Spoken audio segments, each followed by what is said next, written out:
नमस्कार, good morning दोस्तों। स्वागत है आपका आपकी अपनी क्लास में। और चर्चा कर रहे थे हम राजस्थान जियोग्राफी को लेकर, और राजस्थान की जियोग्राफी में स्थिति विस्तार हमने देखा। उसके बाद हम आगे बढ़ते हैं और एक क्लास टेस्ट भी हमने देखा था। अगर आपने सारी क्लासें नहीं ली तो वो लेना, क्योंकि भौतिक राजस्थान पढ़ने के लिए, फिजिकल राजस्थान पढ़ने के लिए हमें ज़रूरत होती है कि कौन सा जिला कहाँ पे स्थित है, दूसरा कितने जिले हैं और उनकी स्थिति कैसी है, अक्षांश विस्तार क्या है, वो सारी चीज़ों की हमें आवश्यकता पड़ती है, ताकि हमें ये समझ आ जाए कि हाँ, मरुस्थल कितने जिलों में फैला हुआ है, अरावली कितने जिलों में है, मैदानी प्रदेश कितने जिलों में है और पठारी प्रदेश कितने जिलों में है। इनको समझने के लिए हमें जिलों की स्थिति होना पता होनी चाहिए, ठीक है? तभी आपको ये अच्छे समझ में आएगी। तो आप वो स्थिति और विस्तार की क्लास लेना, हर एक जिले को हमने अच्छे से समझाए कि कहाँ पे स्थित है, क्या है, सारी चीज़ें। पिछली क्लास में इससे वाली हमने इस राजस्थान मैप को देखा था और देखा था कि कौन सा प्रदेश कहाँ पे स्थित है।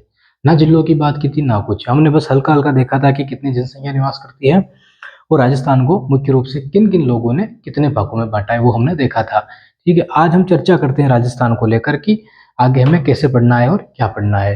ठीक है, तो सबसे पहले ध्यान से देखना, हर एक चीज को समझते हुए चलना, हर एक चीज मैप को ध्यान से देखना, हर एक चीज को समझना, ताकि अच्छे से आपको सारी चीजें क्लियर हो जाए। ठीक है, अब देखना यहाँ पे, ये राजस्थान है ना, यहाँ पे हर एक चीज को देखना। यहाँ पे इधर जो क्षेत्र है ना, आपको पता है कि यह पाकिस्तान, ठीक है, यह पाकिस्तान जो गुजरात से लगाकर अपने जम्मू कश्मीर तक पाकिस्तान की सीमा बनती है। लेकिन राजस्थान की सीमा बाड़मेर से लगाकर श्रीगंगानगर तक बनती है। स्थिति और विस्तार में काफी डिटेल्स हमने देखा था कि अंतर्राष्ट्रीय सीमा है 10-70 किलोमीटर लंबी लंबाई बनाती है। ठीक है, तो ध्यान से देखना कि राजस्थान में जो मरुस्थल का विस्तार है ना, वो विस्तार पाकिस्तान में भी है।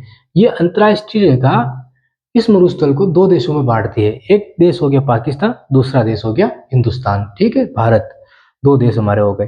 तो सबसे पहला क्वेश्चन कि कितने देशों में मरुस्थल फैला हुआ है, तो पाकिस्तान और हिंदुस्तान, दो देश हमारे सामने क्लियर हो गए। ठीक है, उसके बाद अगर देखा जाए तो क्या पाकिस्तान और हिंदुस्तान तो हो गया, लेकिन भारत के अगर देखें ना, तो भारत के कितने क्षेत्र में मरुस्थल फैला हुआ है, कितने, मतलब कि मान लो बड़े तौर, मोटे मोटे तौर पे मान लो कि कितने राज्यों में है।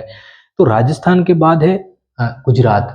राजस्थान के जस्ट नीचे कौन सा राज्य है? गुजरात है। ठीक है, तो उसमें फैला हुआ है। उसके बाद उत्तर में कौन सा है? पंजाब, वहां पे फैला हुआ है, और हल्का फुल्का हरियाणा में फैला हुआ है। तो सबसे ज्यादा राजस्थान में, उसके बाद गुजरात में, उसके बाद पंजाब में, और उसके बाद हरियाणा में ये मरुस्थल फैला हुआ है। ये तो मोटी मोटी बात हो गई। अब ध्यान से समझना हर एक चीज को। अब थोड़ा अ, दिमाग वाली चर्चा करते हैं। देखो, जैसे कि समझना कि जैसे मरुस्थल का निर्माण होता है ना, कैसे हुआ है? तो मरुस्थल का निर्माण और हिमालय का निर्माण दोनों अलग अलग चीज है। हिमालय कब बना? जब दो प्लेटें आपस में टकराई। और मरुस्थल कब बना? जब जलवायु परिवर्तन हुए। समझना इस चीज को, ये काफी कंफ्यूजन करता है चीजों को। हम अक्सर मरुस्थल को उसके साथ जोड़ते हैं, किसके साथ? हिमालय के साथ जोड़ते हैं, कि जब हिमालय का निर्माण हो रहा था 33 सागर से ही मरुस्थल का निर्माण हो गया। जबकि ये गलत चीज है, ये सही नहीं है। इधर देखना, हम तैतीस सागर का कहीं ना कहीं संबंध बताते हैं इसके साथ, लेकिन वास्तव में ऐसा नहीं है। हम यहाँ पे भारत का मैप बनाते हैं। देखो, एक बार इधर देख लेना, ये जो है ना, ये लाइन दिख रही है आपको, ये अरावली की पश्चिमी छोर है। ये पश्चिमी छोर है। कैसे? ये होती है रेखाएं, तो नॉर्थ होता है ऊपर, ठीक है, तो ये नॉर्थ, ये, और ये पश्चिम, सॉरी, पश्चिम पूर्व पश्चिम, ये वाली। तो ये अरावली की जो लाइन है ना, ये पश्चिम, तो इधर से इधर इधर क्या है? पूरा मरुस्थल फैला हुआ है इस भाग में, और ये है अरावली। तो ये लाइन है ना, यही लाइन है ये अरावली की, और इसके पश्चिम में, और ये दिशा कौन सी होगी? उत्तर। तो अरावली के उत्तर और पश्चिम में जो क्षेत्र है उसको क्या कहेंगे? मरुस्थल कहेंगे। ठीक है, दूसरी चीज, एक चीज और यहाँ पे सामने निकल के आती है हमारे सामने, वो आती है कि इस अरावली को, मतलब कि अरावली क्या कार्य करती है, किसको लेकर? मरुस्थल को लेकर क्या कार्य करती है? तो अरावली मरुस्थल को रोकने का कार्य कर रही है। आप देखिए, बड़ी बड़ी घाटियां आ रही है यहाँ पर, सॉरी, बड़ी बड़ी चोटियां आ रही है यहाँ पर। पर्वतमाला है ना, बहुत बड़ी पर्वतमाला है, तो इस पे काफी शिखर होंगे, पठार होंगे, छोटी छोटी छोटी चोटियां होंगी, बड़ी बड़ी चोटियां होंगी। ठीक है, तो पेड़ पौधे होंगे, काफी सारी वनस्पतियां होगी। तो वो सारी चीजें हैं। दूसरी चीज, यहाँ पे जितना भी बारिश आएगी ना, जलवायु, ठीक है, मानसून आएगा तो जलवायु मानसून आएगा ना, तो अरावली पे तो बारिश करेगा ही करेगा। क्यों? क्योंकि जितनी ज्यादा ऊंची होगी ना, वो चीजें जल्दी पकड़ में आएगी, किसके? बादलों के। तो यहाँ पे बारिश होगी तो हरी भरी अरावली है पूरी, ठीक है, ये चीज है। अब यही अरावली रोकने का कार्य कर रही है, किसको? इस मरुस्थलीकरण को। ये समझ में आ गया ना आपके? ये क्वेश्चन पूछ लिया जाता है, एक बार पूछ लिया गया था कि मरुस्थल को रोकने का कार्य कौन सा पठार कर रहा है। ऐसे हल्के फुल्के क्वेश्चन बन जाते हैं कभी और हम ध्यान नहीं लगाते हैं। अब देखना यहाँ पे ध्यान से,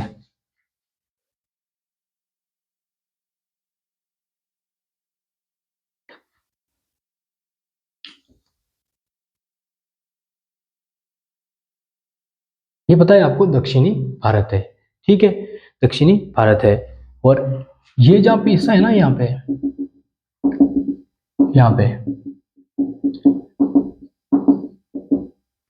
ठीक है, ये राजस्थान का नहीं बता रहा, अलग से बात कर रहे हैं अपन, ठीक है, भारत की। ये दक्षिणी भारत, आपने देखा ना, दक्षिणी भारत ऐसा ही एशिया में ऐसे ही दिखता है ना। वास्तव में इसकी स्थिति ऐसी नहीं थी पहले, इसकी स्थिति ऐसी नहीं थी, कैसी थी समझना यहाँ पे। जैसे घोल था, एक चट्टानी रूप में, ठीक है, घोल था, बिल्कुल गोल आकार में, लेकिन ये चीज उबड़ खाबड़ थी, टूटी हुई थी, मतलब हल्की हल्की दरारें थी, और इसको क्या बोलते थे? हम बोलते थे पेंजिया। अब पेंजिया पेंजिया क्यों बोलते हैं? ये ग्रीक भाषा का शब्द यूज किया गया है, किसका? ग्रीक भाषा का। वास्तव में इसका अर्थ होता है सभी पृथ्वी, सभी पृथ्वी। ध्यान से समझना है इस चीज को, ये किताबों की भाषा की तरह नहीं समझ रहे हम, ठीक है, अपनी लैंग्वेज में समझ रहे हैं ताकि चीज आसानी से समझ में आ जाए। अब देखना कि आपको यही बताया जाता है कि यह गोल था, इसके चारों तरफ पैंतला सा महासागर फैला हुआ था, फिर इसका विभाजन हुआ, विखंडन हुआ, टूटा, फिर 7 महाद्वीपों में टूटा, वो ठीक है, सबको पता है, हमें भी पता है। लेकिन हमारे जो काम की चीज ना, हम उसको निकालते हैं। देखो, पेंजिया था, लेकिन वास्तव में पेंजिया ऐसे नहीं था। अब देखना यहाँ पे, पेंजिया की स्थिति कुछ इस प्रकार थी, इस प्रकार थी, और हल्की फुल्की इसमें दरारें आ रही थी, ऐसे हल्की फुल्की इसमें दरारें थी। इन दरारों के होने का कारण क्या हुआ कि हल्की हल्की दूर थी ना, तो कभी टकराती तो छोटा सा पर्वत बन जाता, कभी टकराती छोटा सा पर्वत बन जाता। तो इसी तरह एक दो चट्टानें जो मोड़दार चट्टानें होती है ना, टकराने के बाद मोड़ पड़ जाता है, तो वो इसी तरह अरावली बन गई थी हमारी। कब बनी थी? जब ये पेंजिया महाद्वीप था तब बनी थी, ठीक है। जब अरावली पढ़ेंगे तब इसको डिटेल में पढ़ेंगे, अभी ब्रह्मोत्सव की बात करनी है।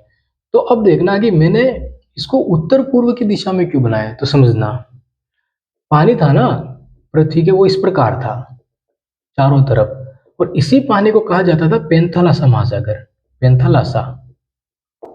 अब आप कहोगे कि पानी इस प्रकार था, ये कैसे पता चला? सूरज की किरणें पड़ती है ना, सूरज की, तो किरणें कहाँ पे पड़ेगी? वो पृथ्वी के बीचों बीच पड़ेगी, मतलब कि मकर रेखा से लगाकर कर्क रेखा तक ही सूर्य की किरणें पड़ेंगी। अगर आपको नहीं आता है तो जलवायु में समझ में आएगा ये चीजें। ये 3 रेखाएं होती है पृथ्वी पर।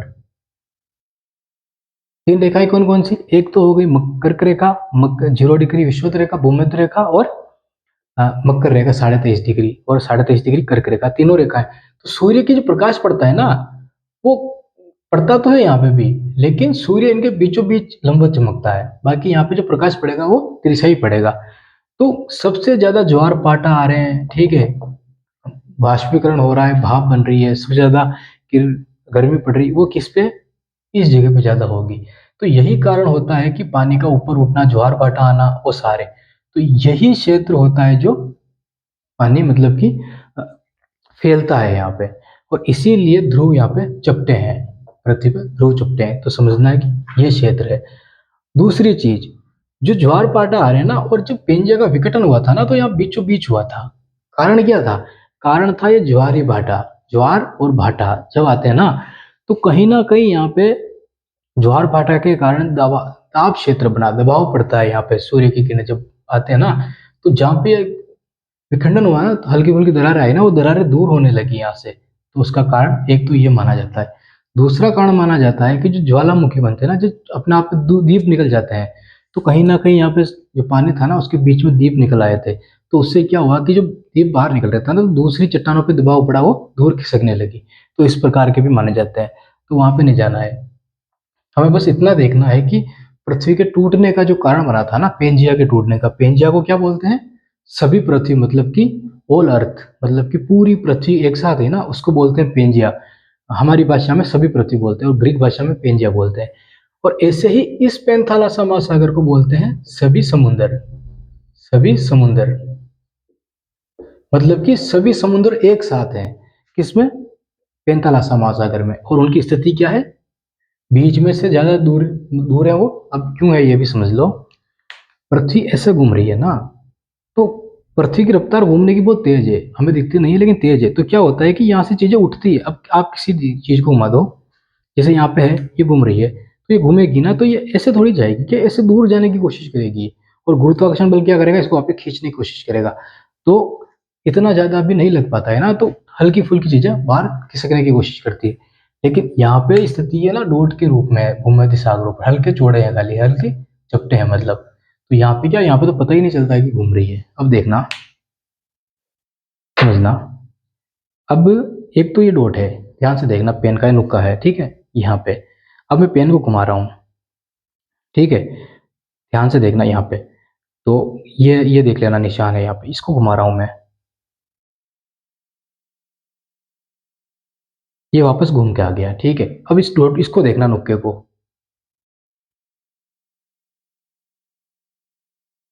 क्या ये नुक्का पूरा घुमा है क्या?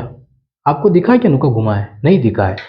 यही कारण है, ये डॉट दिखते ही नहीं है कि ये घूमते हैं, इसीलिए इनकी गति मापी नहीं जाती। इनकी गति जीरो आएगी हमेशा, क्योंकि ये घूमते ही नहीं है, ये स्थिर है अपना आप में, इसको स्थिर ही माना जाता है। पूरी पृथ्वी घूम जाएगी ना, लेकिन ये नहीं घूम पाएंगे। कैसे नहीं घूम पाएंगे? और आपस देख लेना, पास से बता रहा हूँ। ये नुक्का है ना, ये घुमा दो, आप दिखेगा ही नहीं कि ये घूम रहा है। ये घूम तो रहा है लेकिन दिखेगा ही नहीं। लेकिन इसको देखना, ये निशान वापस, ये दिख रहा है आपको घूम रहा है, लेकिन नुक्का नहीं दिख रहा है आपको घूम रहा है, समझ गए ना? तो जो पृथ्वी के दोनों छोर होते हैं ना, वो दिखते ही नहीं है कि घूम रहे हैं वो, बिल्कुल ही। बल्कि घूमती पूरी पृथ्वी है, लेकिन यहाँ पे नहीं। तो यहाँ पे कोई गति नहीं हो रही है घूमने की। तो मुझे बताओ कि यहाँ पे पानी दूर जाएगा क्या? नहीं जाएगा। जहाँ पे क्षेत्रफल ज्यादा होगा, जहाँ पे द्रव्यमान ज्यादा होगा, क्षेत्रफल ज्यादा होगा ना, वहां पे चीजें फैलेगी, ठीक है। द्रव्यमान मतलब कि गीला पदार्थ, लिक्विड चीजें। तो यहाँ पे ज्यादा है, यहाँ पे क्षेत्र ज्यादा है, यहाँ पे लिक्विड ज्यादा है, तो वो फैलने की कोशिश करेगा। तो गुरुत्वाकर्षण बल यहाँ पे कहीं ना कहीं कमजोर पड़ेगा। और यहाँ पे कोई चीजें इतनी है ही नहीं, फैलने की कोई जगह ही नहीं है। यहाँ पे घनत्व ज्यादा हो रहा है, तो क्या होगा, यहाँ पे चीजें फैलने की कोशिश नहीं करेगी। तो यही कारण है कि यहाँ पे ज्वार भाटा आने का कारण। और सबसे मुख्य कारण है यहाँ के सूर्य की रोशनी का पड़ना, ठीक है, सूर्य की रोशनी का पड़ना। तो समझ गए ना कि पृथ्वी का क्या है। अब पेंथालासा महासागर को देखना, इसको बोलते हैं सभी समुंदर। जब इसका विखंडन हुआ ना, पेंजिया का, तो दो चीजें अलग होने लगी। एक तो अंगारा लैंड, एक गोंडवाना लैंड। गोंडवाना लैंड, ठीक है, और अंगारा लैंड, दोनों अलग अलग होने लगी। तो ऊपर जो हिस्सा था वो तो अंगारा लैंड का था, और ये हिस्सा था, ठीक है, दो प्लेट है। अब कैसे, रोटी बनाने की जो होती है ना, उसको कभी कभी टूट जाती है, आपने देखा होगा तो, ज्यादा ताप लगने से या गिरने से, ठीक है। तो जब ज्यादा ताप लगने से, एक तो गिरने से तो काफी सारे टुकड़े हो जाएंगे, लेकिन ज्यादा ताप लगने से टूटती है ना, वो देखना कभी भी। तो वो क्या होता है कि फिर अलग हो जाती है, हम अलग करते हैं ना उसको, तो अलग दिखती है। यही कारण हुआ, ज्यादा ताप, गुरुत्वाकर्षण का दबाव, ठीक है, वो सारी चीजें तो अलग होने लगी। तो अलग होने के बाद आपने देखा होगा कि अलग होती है ना जैसे ही, तो बीच में से मतलब कि हवा के गुजरने का रास्ता हो जाता है। तो उसी रास्ते में ये पानी भर गया, ठीक है। कौन सा पानी? ये पैंतलासा महासागर का। और ये पानी जैसे जैसे अंदर घुसने लगा ना, तो दबाव और बढ़ने लगा। अब एक तो पानी को बिल्कुल रास्ता ही नहीं है, एक रास्ता मिला तो दबाव और बढ़ने लगा, दबाव बढ़ने लगा तो प्लेटें दूर दूर जाने लगी। दूर दूर जाने लगी तो फिर इसको कोई कोई नाम तो देना ही था, पैंतलासा महासागर दिया। लेकिन एक महासागर हमारे सामने और बन गया। अब देखना, ये था पेंजिया, टूट गया बीच में से। अब हमारे सामने समुद्र बन गया एक और, ये पानी जो अंदर घुसने लगा यहाँ पे, ठीक है, पृथ्वी के ऊपर बीचों बीच यहाँ पे। अब यही महासागर एक हमारे सामने और बन गया, इसको हमने नाम दे दिया टेथिस महासागर। टेथिस महासागर, ठीक है। यहां तक ही हमें समझना था मरुस्थल को लेकर, उसके अलावा हमें कुछ नहीं देखना था। तो कैसे पेंजिया टूटा और टेथिस सागर बना, समझ में आ गया ना? अब यहाँ पे हम इस कहानी को खत्म करते हैं, आगे बढ़ते हैं। समझ में आ गया ना कि पेंजिया और टेथिस सागर का निर्माण कैसे हुआ है? कुछ नहीं हुआ है, और अल्फ्रेड वेगनर महोदय ने प्लेट विवर्तन का सिद्धांत दिया है, वो यहाँ पे जरूरी नहीं पढ़ना, वो भारत के भौतिक भारत में जरूरी होता है जब हिमालय का निर्माण पढ़ना पड़ता है। ठीक है, अब आगे देखना, हमें मरुस्थल से जो काम की चीज है हम उसको उठाते हैं। अब क्या होता है यहाँ पे जो तैतीस सागर बना था ना, उसकी स्थिति यहाँ पे है, और भारत की जो स्थिति है ना वो इस जगह थी। और ये जो क्षेत्र था ना, ये अफ्रीका महाद्वीप था, अफ्रीका महाद्वीप।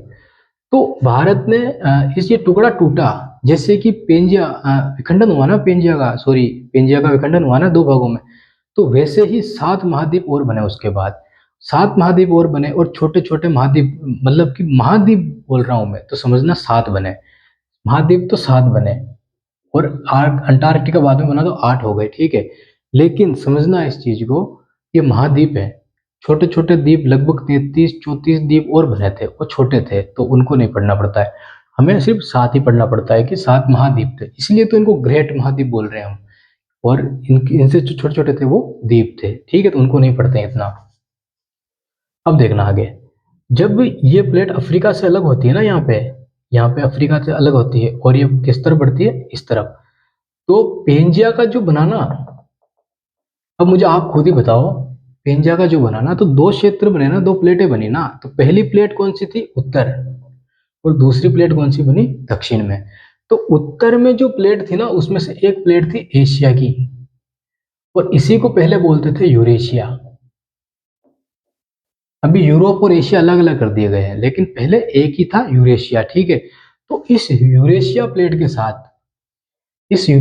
के साथ ये प्लेट जाकर जुड़ती है। यहाँ पे एशिया प्लेट है, बीच में 33 सागर है, ध्यान रखना, और यहाँ से एक प्लेट जाती है, टूट कर एक हिस्सा टूट कर जाता है। ठीक है, एक हिस्सा टूट के जाता है, और कहाँ पे जाता है, यहाँ पे जाके इस प्लेट से टकराने का कार्य करता है। यही जो टक्कर होती है ना, इसी टक्कर के चलते क्या होता है कि हिमालय का निर्माण होता है। अब उसको डिटेल में पढ़ना पड़ेगा, और हिमालय को पढ़ने के लिए भारत जियोग्राफी की आवश्यकता पड़ेगी। ठीक है, उसमें ही पढ़ना पड़ेगा अभी, वरना 1 घंटा लगेगा मुझे समझाने में, तो यहाँ पे मैं हिमालय को छोड़ रहा हूँ। लेकिन ये समझना पड़ेगा कि 33 सागर मतलब कि समुद्र समाप्त कैसे हुआ, तो यहाँ पे समझना, ये कोई एकदम से जाके नहीं टकरा गई है, लाखों साल करोड़ों साल लगे इसको धीरे धीरे बढ़ने में। मतलब कि आप देख लो कि 1 इंच हिलने में लगभग 1 लाख साल लगते हैं। ठीक है, 1 इंच हिलने में, तो इतना लंबा टाइम ले रही थी ये, तो धीरे धीरे आगे बढ़ती रही, और ये इसके जाके टकरा गई। तो जब ये हिस्सा यहाँ पे आया ना इसके पास, तो यहाँ से निकलने वाली नदियां, इससे निकलने वाली नदियां क्या हो रहा था, अब देखना, आप कहोगे कि बारिश कैसे हो रही थी, तो यहाँ पे एक चीज ध्यान से समझना कि अरावली का निर्माण हो चुका है, अरावली का निर्माण हो चुका है। ठीक है, और काफी सारे दूसरी चीजों का निर्माण भी हो चुका है, जैसे कि भीलवाड़ा की चट्टानों का निर्माण हो गया, अ, दिल्ली जो है ना अपना भरतपुर, ठीक है, भरतपुर के आसपास का क्षेत्र, वहां पे निर्माण हो गया मैदान का, तो ये सारी चीजें हो चुकी थी पहले। इसीलिए तो मैंने बताया आपको कि पेंजिया का जब हुआ था ना, ठीक है, पेंजिया था तभी अरावली बन चुकी थी, और तब अरावली काफी ऊंची थी। तो अरब सागर, अब अफ्रीका से प्लेट अलग अलग हो रही है ना, तो बीच में जो अरब सागर होता है ना, वही गैप हो रहा है, वहां पे जो सागर बन रहा है नया, वो अरब सागर बन रहा है, ध्यान रखना। अफ्रीका जब भारत साथ में जुड़ा था ना अफ्रीका के, तब क्या था वहां पे, तो प्लेट साथ बीच में कोई समुद्र नहीं था, लेकिन जैसे ही प्लेट अलग हुई और उत्तर में और पूर्व में जब बढ़ने लगी ना, तब क्या हुआ कि बीच में समुद्र बनने लगा, और जब प्लेट यहाँ पे पास में आ गई 33 सागर के, तब कौन सा समुद्र बन गया था, अरब सागर समुद्र जिसको भी बोलते हैं। तो अरब सागर समुद्र से जो मानसूनी जो क्रियाएं हुई ना, उससे बारिश हुई, तो बारिश अरावली से टकराकर, या फिर यहाँ पे जो भी चोटियां थी उनसे टकराकर यहाँ पे बारिश होती, और इसी बारिश की वजह से कुछ नदियां अपना जल लेके किस में जाती, 33 सागर में जाती। और इसी 33 सागर में एक तो धीरे धीरे प्लेट आगे बढ़ रही है, तो पानी कम हो रहा है। दूसरी चीज, जो भी नदियां अपशिष्ट पदार्थ लेके आ रही है ना, वो किस में गिरा रही है, 33 सागर में। तो भारी चीजें होंगी वो जमने लगेगी, और हल्की चीजें होगी वो चला जाएगा, जैसे कि पानी आगे बढ़ेगा। तो अरब सागर का पानी यहाँ पे आता, खराब चीजें यहाँ पे डाल देता, भारी चीजें डाल देता, और पानी आगे निकल जाता है, क्योंकि हिमालय तो बना ही नहीं है ना अभी तक तो यहाँ पे सागर ही है। तो पानी आगे निकल जाता, चला जाता, धीरे धीरे प्रक्रिया होने लगी, और 33 सागर एक दलदली भूमि में रूप में बदलने लगा, दलदल में बदलने लगा। और दलदल में बदलने के बाद आप ध्यान रखना कि ये जो लेके आ रही थी ना इधर, ये रेत थी ज्यादातर, रेत और पेड़ पौधे, ऐसी चीजें ज्यादा थी समझने वाली। तो ऐसी चीजें ज्यादा होने के कारण क्या हुआ कि तैतीस सागर में रेत का जमाव होने लगा, ज्यादा रेत का जमाव होने लगा किसमें, तैतीस सागर में। और रेत का जमाव होने के कारण ये भूमि दलदल दलदल बनने लगी, ठीक है। और भीतर जैसे कि कुछ जम गया, उसके ऊपर कुछ साल बाद और जमा और जमा और जमा, और ये क्रिया लाखों साल तक चलती रही। अब इससे क्या हुआ कि जो अंदर जो चीजें थी ना, वो काफी कठोर होने लगी और किसका रूप लेने लगी, चट्टानों का रूप लेने लगी। तो तैतीस सागर के भीतर जो भी चीजें थी वो ज्यादा कठोर हो गई और चट्टाने बन गई, बड़ी बड़ी चट्टाने। और आगे चलकर जब ये प्लेट इस प्लेट के टकराती है ना, तो इन दोनों में से एक प्लेट क्या होती है कि दूसरी प्लेट के नीचे चली जाती है। जैसे कि मान लो ये दोनों प्लेट है ना, एक तो ये वाली प्लेट छोटी प्लेट है और ये बड़ी। तो ये क्या होता है कि जैसे ये प्लेट जा रही है ना, तो ये ऐसे टकराएगी नहीं, ऐसे जाएगी, तो ये एक प्लेट नीचे चली जाएगी। अब ऐसा नहीं है कि ये प्लेट मतलब कि दोनों सेम प्लेट है, ऐसा नहीं है कि जैसे कि इतनी चौड़ाई इसकी है तो इतनी ही चौड़ाई इसकी होगी, इतनी चौड़ाई इसकी होगी, नहीं, दोनों प्लेटों का आकार अलग अलग होगा। और दूसरी चीज, कभी भी देखना, दो पत्थर को तोड़ोगे ना तो उसके किनारे ऐसे निकल जाएंगे, ऐसे निकल जाएंगे, या आधा पत्थर आगे रहेगा, आधा पत्थर ऐसे वापस ऐसे हो जाएगा, इस तरह की होगी। तो हिमालय का अलग अलग निर्माण होने का कारण क्या था, पहले कुछ क्षेत्र जाके टकराता है तो ट्रांस हिमालय बनता है, उसके बाद प्लेट थोड़ी और आगे खिसकती है तो एक दूसरा मतलब दूसरा एक नया हिस्सा टकराता है तो उससे नया हिमालय बनता है। तो ऐसे चार हिमालय बने ना हमारे। तो चारों हिमालय की बनने की प्रोसेस थी कि चार बार वो प्लेट टकराती है, ठीक है। और हर बार प्लेट थोड़ा ऊंचा उठती है, तो हिमालय अभी भी ऊंचा उठता जा रहा है। तो उसका कारण क्या है कि प्लेट निरंतर गति कर रही है आगे, ठीक है। तो यहाँ पे समझना, जैसे ही ये इसके टकराती है ना, यहाँ पे एशिया की प्लेट, तो एक प्लेट नीचे धस जाती है, मतलब नीचे चली जाती है, और दूसरी प्लेट ऊपर उठ जाती है। तो ऊपर उठने के कारण क्या होता है, यहाँ पे हिमालय का निर्माण होता है और तैतीस सागर यहाँ पे समाप्त हो जाता है। और यहाँ पे जो रेत होती है ना, रेत, वो रेत कहाँ पे ऊपर उठ जाती है हल्की हल्की। और ऊपर उठने के बाद जो नदियां यहाँ पे, हिमालय का निर्माण होने के बाद नदियां होती है ना यहाँ पे, तो कुछ नदियां यहाँ पे वापस इसी रेत को जमाव करने लगी थी, किस तरफ, वापस दक्षिण की तरफ। तो जो हिस्से में जमाव करेगी ना, तो ध्यान रखना कि सबसे पहले जो इनके रास्ते में आएगा ना, वो कौन सा आएगा, राजस्थान आएगा। क्यों, क्योंकि पंजाब, ठीक है, में अभी भी बहुत सारी नदियां बह रही है, जैसे सतलज हो गई, ठीक है, चिनाब, सारी जो बड़ी बड़ी नदियां है ना जो पंजाब में बह रही है। लेकिन राजस्थान के इस छोर पे नदी नहीं है, लेकिन हो सकता है कि पहले नदी हो। तो हिमालय बन गया आपके सामने, आपको समझ आ गया कैसे बना, ठीक है, एक प्लेट टूट कर वो हुई। तो ये कहानी थी। अब जो निर्माण होगा ना, वो मरुस्थल का निर्माण होगा। और हिमालय तो बना लगभग 50 करोड़ साल पहले आज से, और मरुस्थल बना आज से लगभग 10,000 साल पहले। तो कितना अंतर है इनमें। तो कहीं ना कहीं जलवायु परिवर्तन का कारण है, ना कि तैतीस सागर का कोई कारण है, ठीक है। तैतीस सागर का हो सकता है तो बस यहाँ से तैतीस सागर ऊपर उठता है और जो रेतीली चट्टानें होती है ना, इसको ऊपर उठाता है, और जब बारिश होती है तब ये वापस रेत का जमाव किस तरफ होगा, राजस्थान में होने लगेगा, ठीक है। राजस्थान हो गया, गुजरात हो गया, हरियाणा हो गया, दिल्ली हो गया, हल्का फुल्का पंजाब हो गया, इन क्षेत्रों में ज्यादा होगा। तो एक बार ये मैप बना लो सेम टू सेम ऐसा कैसा। और अगर ये आकृति आपको समझ में आ गई हो ना, तो आपके हिसाब से बनाना ये, उसके बाद हम आगे देखते हैं कि मरुस्थल का निर्माण कैसे हुआ, ठीक है। एक बार इसको बना लो।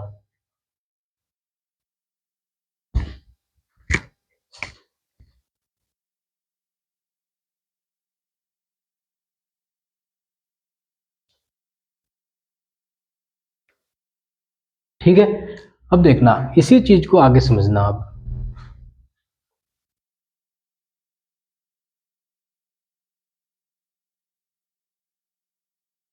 इधर से मिटा देते हैं, ठीक है, तो इधर समझ में आसानी से आएगा। ये मैप देख लेना इस तरह का है, ठीक है, बना लेना ऐसा कैसा ही बनाना, मैप कोई चेंज मत करना। अब देखते हैं आगे।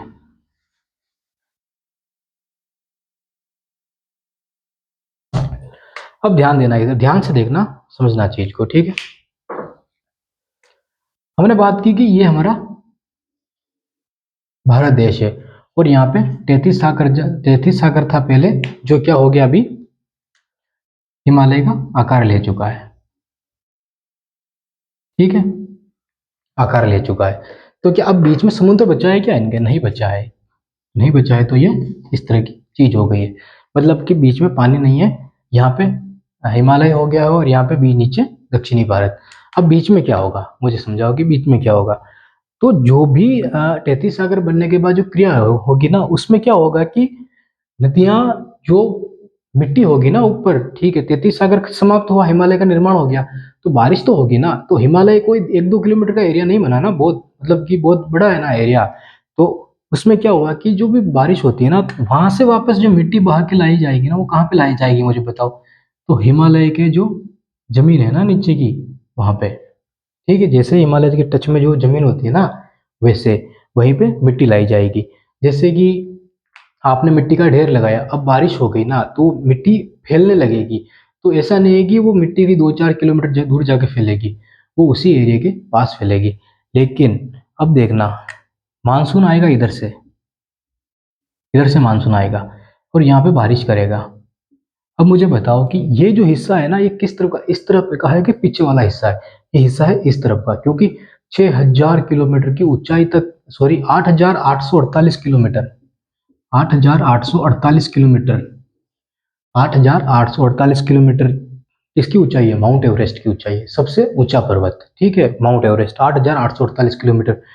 तो इतना ऊंचा मान बादल पहुंच पाएंगे क्या, नहीं पहुंच पाएंगे। जब भी आप घूमने जाओगे ना पहाड़ों में, हिमालय में, तो आप देखना कि थोड़े ऊपर चढ़ोगे और बादल आपके पैरों में आने लगेंगे, क्योंकि इतनी मतलब भारी हवा इतनी ऊंची थोड़ी जा पाएगी। उसकी भी चर्चा करेंगे कि तापमान क्या होता है जब मरुस्थल में थोड़ा आगे बढ़ेंगे, ठीक है। अभी यहाँ पे ध्यान देना, तो हवा इतनी ऊपर नहीं उठ पाएगी, तो वो बारिश कर देगी कहाँ पे, हिमालय के आधे भाग, मतलब बीचों बीच पहुंचते पहुंचते बारिश कर देगी।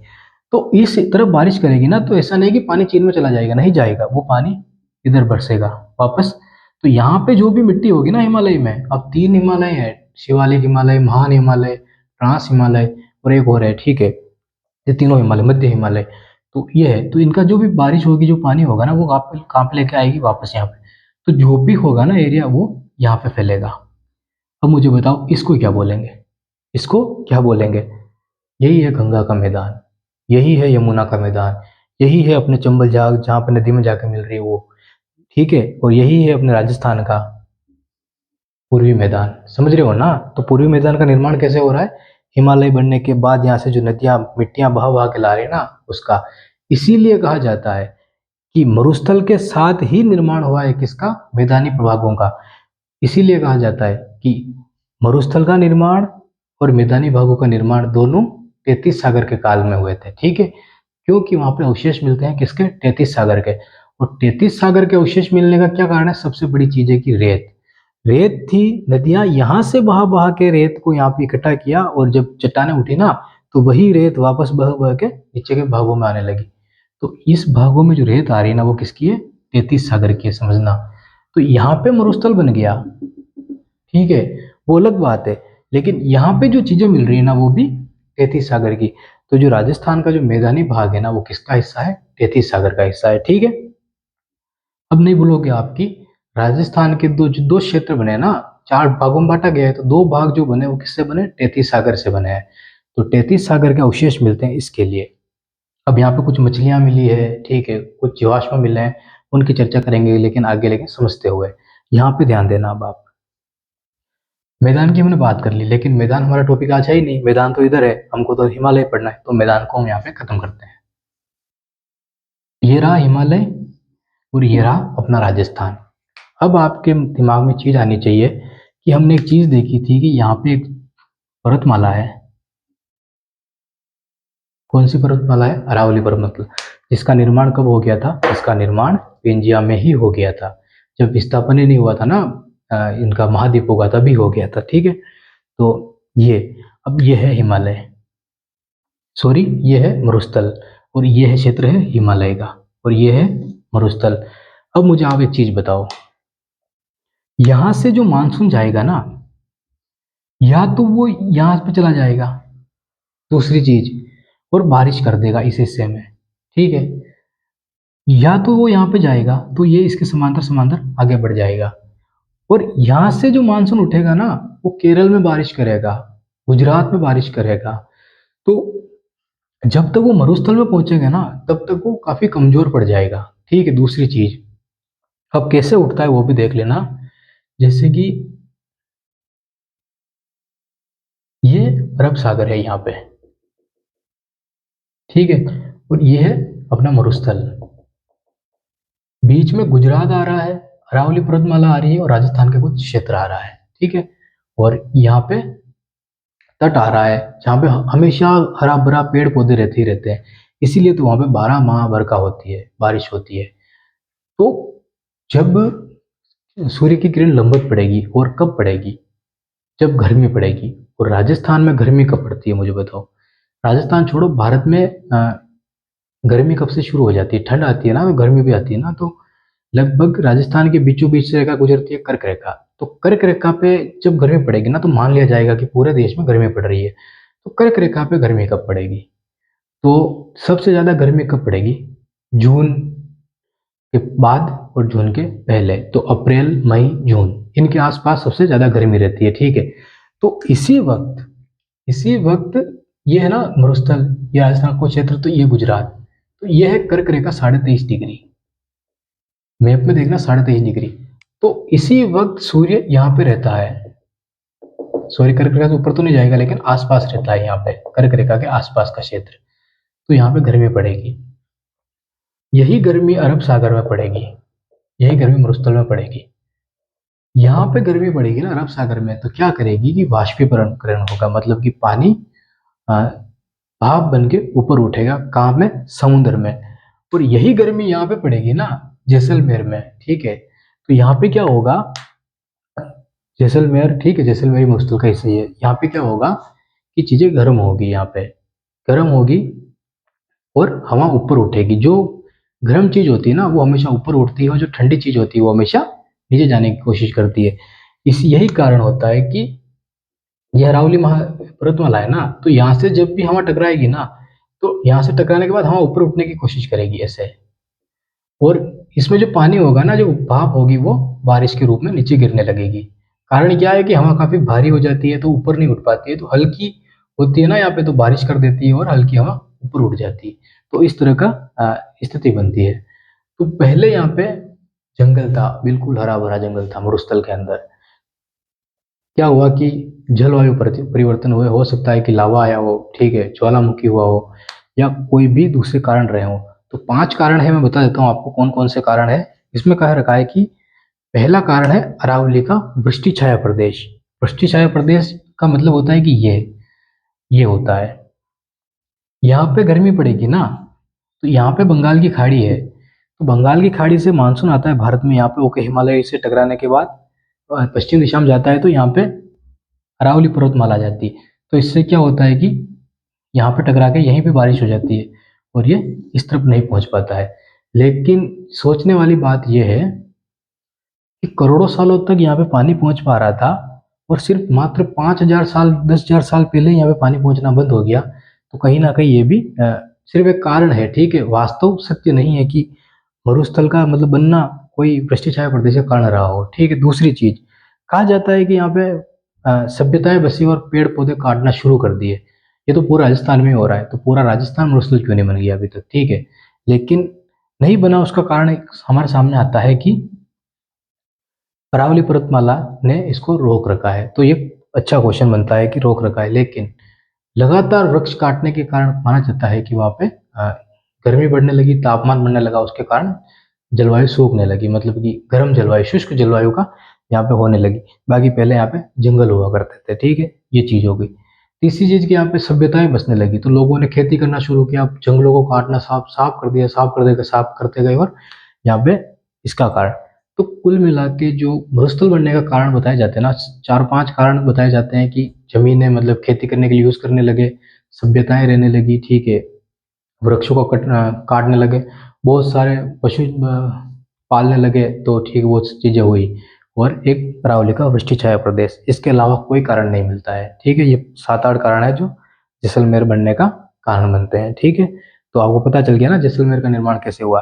तो सबसे 2 मेन कारण है बस, एक तो यहाँ पे ये है कि अरावली का वृष्टि छाया प्रदेश होने के कारण बंगाल की खाड़ी से जो यहाँ पे बारिश जाती है ना, या इधर जो भी पानी, ठीक है, यहाँ से पानी उठेगा बंगाल की खाड़ी से, यहाँ पे जाएगा, मेघालय का पठार आता है यहाँ पे, फिर यहाँ पे हिमालय हिमालय से टकराने के बाद इधर जाएगा, यहाँ पे जाने के बाद ये अरावली इसके रास्ते में आ जाएगी तो क्या होगा, यहाँ पे बारिश इधर नहीं हो पाएगी, उधर ही हो जाएगी। ठीक है, इसीलिए तो मुंबई में जो पुणे है ना, उसको वृष्टि छाया प्रदेश का केंद्र मतलब कि क्षेत्र माना जाता है पुणे को। मुंबई के आसपास, मुंबई में तो काफी ज्यादा बारिश होती है, समुद्र के किनारे है, लेकिन मुंबई पुणे में बारिश नहीं हो पाती है। आप देखो, बहुत मतलब नजदीक क्षेत्र है, तो यही कारण होता है उसका। तो अब समझना है यहाँ पे कि ये हो गया, तो यहाँ पे बारिश नहीं हो पाएगी। और दूसरी चीज, यहाँ पे पेड़ों को काटना शुरू कर दिया, तो जहाँ पे ज्यादा गर्मी पड़ रही है ना, अगर वहां पे आप जलवायु को खत्म कर रहे हो ना, और पेड़ पौधों को खत्म कर रहे हो, खेती के लिए जमीन बना रहे हो, ठीक है, तो फिर आपको वहां पे हाँ, वापस उगने मतलब जल हरियाली आने की कोशिश में मतलब कि संभावना ही नहीं रहती है ना, संभावना ही नहीं बचती है, कैसे आएगी, बारिश हो ही नहीं पा रही है। नदियां अपना जल लेके आ रही थी, तो यहाँ पे जो जंगल साफ किए गए, उस कारण नदियों ने भी अपने रास्ते चेंज कर लिए कहीं ना कहीं। और हल्का फुल्का हो सकता है भूकंप आया हो, इससे कुछ क्षेत्र मतलब मिट्टी से दब गया हो, ठीक है, तो कोई ना कोई कारण तो हुआ होगा। बाकी करोड़ों साल तक यहाँ पे पानी आ रहा था, सब आ रहे थे यहाँ पे, लेकिन 10,000 सालों में ऐसा हो गया कि यहाँ पे अचानक से मरुस्थल बन गया। तो जलवायु का कोई ना कोई कारण तो रहा है, या तो भूकंप आया हो, या ज्वालामुखी फूटा हो, कुछ भी हो। तो ये हमारी बात हो गई कि हिमालय कैसे बना, सॉरी मरुस्थल कैसे बना। ठीक है, तो समझ गए होगा ना। अब बढ़ते हैं हम मरुस्थल की ओर।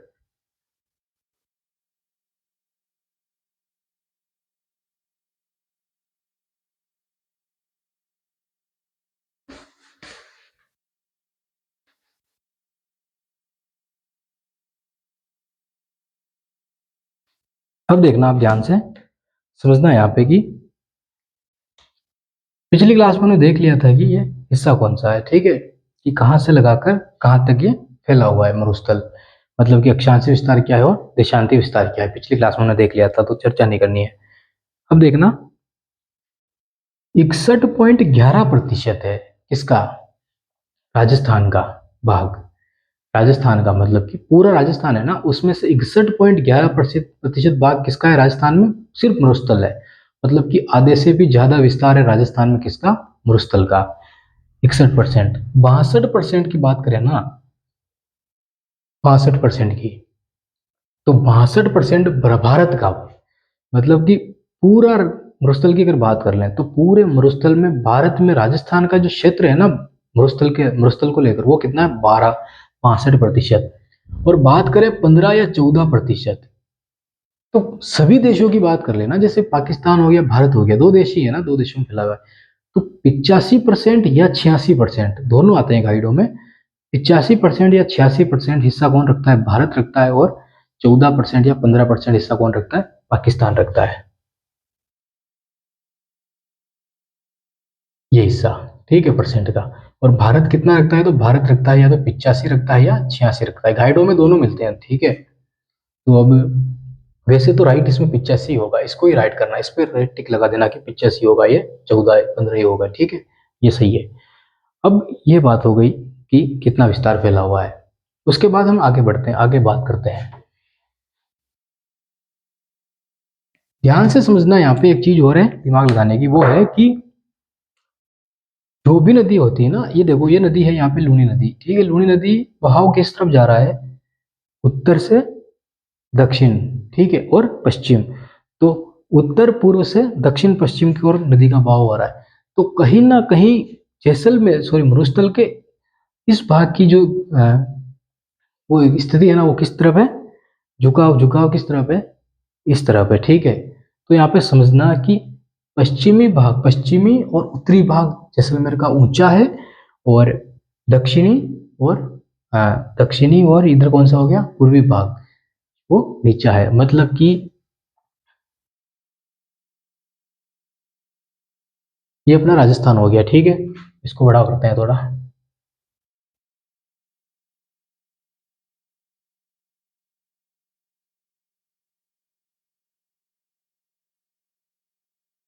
अब आ जाएगा समझ में। ठीक है, देखो,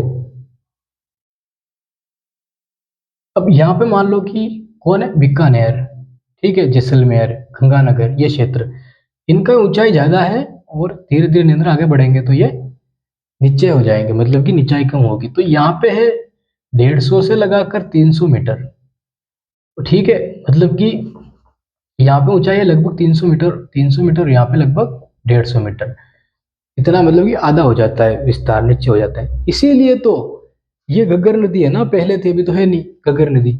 तो पहले थी ना, तो ये नदी देखो इधर से इधर चली गई है, ये ऐसे नहीं आई है नीचे, ठीक है। घग्गर नदी है ये, इसको घग्गर बोलते हैं, घग्गर। पहले थी, अभी तो नहीं है ये, ठीक है। ये नदी हो सकता है तो वो राजस्थान के यहाँ पे गुजर सकती थी, लेकिन नहीं गुजरी है यहाँ पे।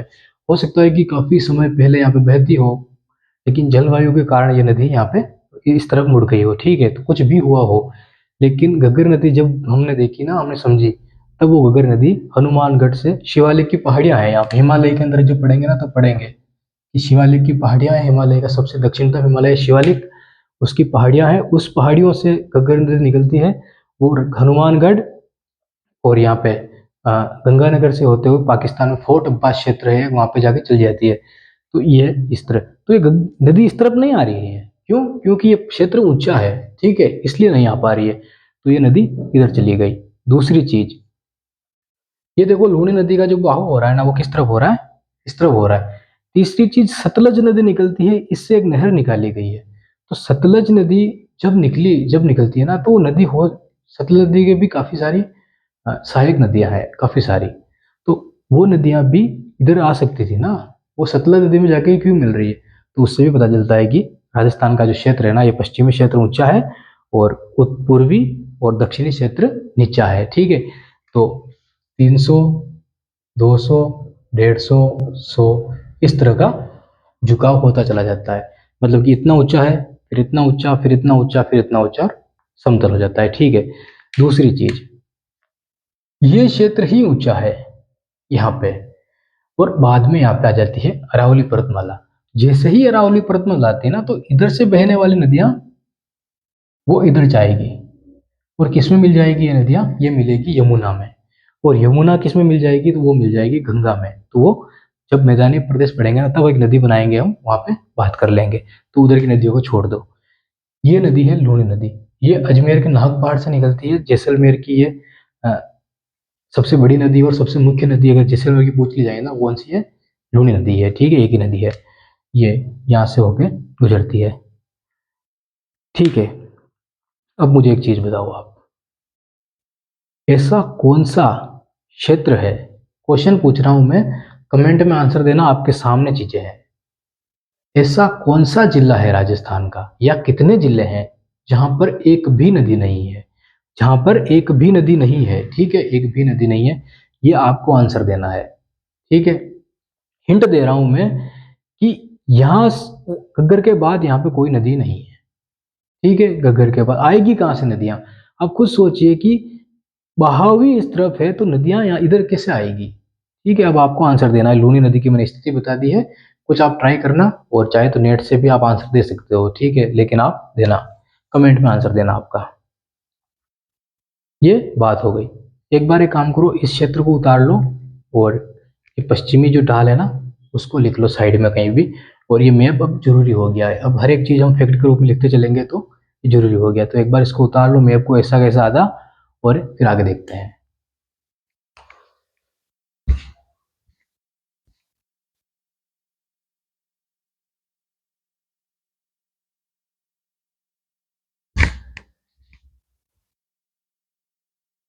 ठीक है ना, उदाहरण अब आगे देखते हैं हम। देखो, मरुस्थल बन गया, हमें पता चल गया कि मरुस्थल बन गया। कुछ हम समझते जाएंगे, कुछ चीजें लिखते जाएंगे, जिससे आप बोर भी नहीं होंगे और आपको समझ में भी आ जाए। इसीलिए मैं थोड़ा समझा रहा हूँ, फिर दूसरी चीज को लिखाने लग जाता हूँ, वापस समझाता हूँ, इसलिए हो रहा है। अब देखना वापस, पता चल गया कि आपको मरुस्थल कैसे बना, ठीक है। मरुस्थल बनने के बाद एक हिस्सा समझो आप, जहाँ पे पेड़ पौधे हैं, हरियाली है, ठीक है, एक हिस्सा। एक हिस्सा आप समझो जहाँ पे रेत है और कुछ नहीं है, ठीक है, कंटीले पेड़ है और रेत है, बस। ध्यान, मुझे एक चीज बता दो कि गर्मी यहाँ पे ज्यादा पड़ेगी या यहाँ पे ज्यादा पड़ेगी? यहाँ पे हरियाली है, यहाँ पे नहीं है। यहाँ पे गर्मी ज्यादा पड़ेगी या यहाँ पे गर्मी ज्यादा पड़ेगी? तापमान जहाँ पे ज्यादा कहाँ पे होगा? एक चट्टान पे ज्यादा होगा, या ऐसे क्षेत्र में जहाँ पे चट्टान पेड़ के नीचे है, या ऐसे क्षेत्र में जहाँ पे चट्टान पेड़ के पास कोई पेड़ नहीं है? क्योंकि हम ऐसा नहीं कह सकते हैं कि मरुस्थल में रेत है तो कोई मतलब पूरे भारत में कहीं रेत ही नहीं है, सब जगह रेत मौजूद है, सब जगह। ठीक है, पूरी बनास में रेत है, पूरी बनास में रेत भरी हुई है, जो बनास नदी हम पढ़ेंगे ना आपको, पूरी बनास में रेत भरी हुई है, नहीं है क्या? तो सारी चीजें सब जगह रेत है।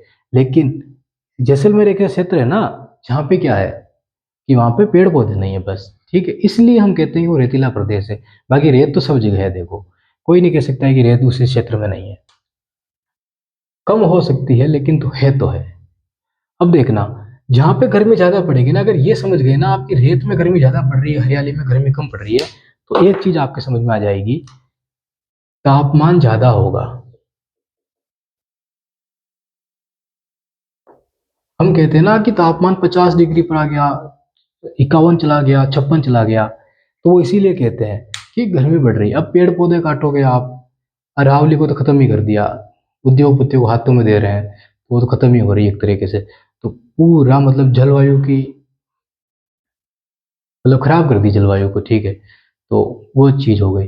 अब 30 साल पहले हमने जलवायु का निर्धारण किया था कि जलवायु के मौसम किस प्रकार बन रहे, किस प्रकार बन रहे। 30 साल हो गए, 30 साल बाद हमने कोई बदलाव किया ही नहीं है। ठीक है, हमने वापस उसको मतलब रिसर्च ही नहीं किया उस चीज को। अब 26 में करने की बात है, करे तो ठीक है, लेकिन हम पिछले 30 सालों के आधार पर पढ़ते आ रहे हैं कि जलवायु भारत में किस तरह का कार्य कर रही है।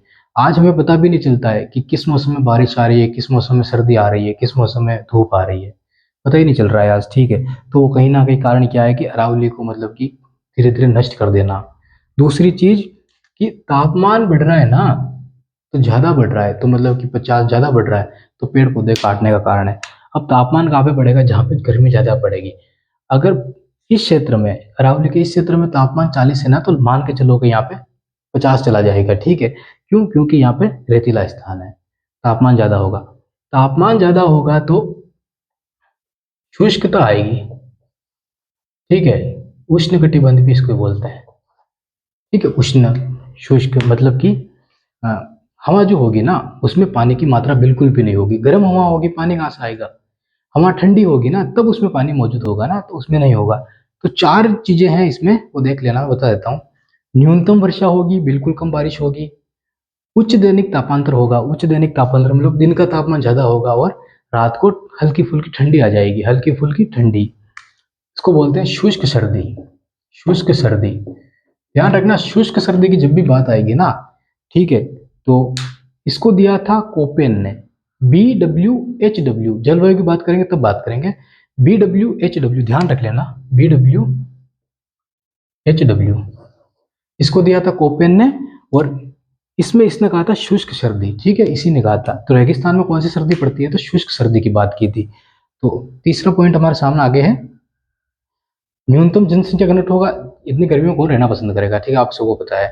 कंटीली झाड़ियां होंगी, रेतीले बलुई मिट्टी पाई जाती है, रेतीली मिट्टी, उसको बलुई मिट्टी बोलते हैं। इसको बोलते हैं एरिडोसोल्स, उसकी बात करेंगे। तो ये था मरुस्थल बनने का कारण। और अब जो बात होगी ना मरुस्थल को लेकर, वो सीधी फैक्ट पे बात होगी। हमें देखना है कि मरुस्थल के अंदर क्या है, और हमारी एग्जाम की दृष्टि से क्या महत्वपूर्ण है। ये हमने समझा कि किस तरह मरुस्थल का निर्माण हुआ और किस तरह बना, और कुछ फैक्ट हमने देख लिए थे। मिलते हैं नेक्स्ट क्लास में। आज की क्लास कैसी लगी बताना। बहुत बहुत धन्यवाद।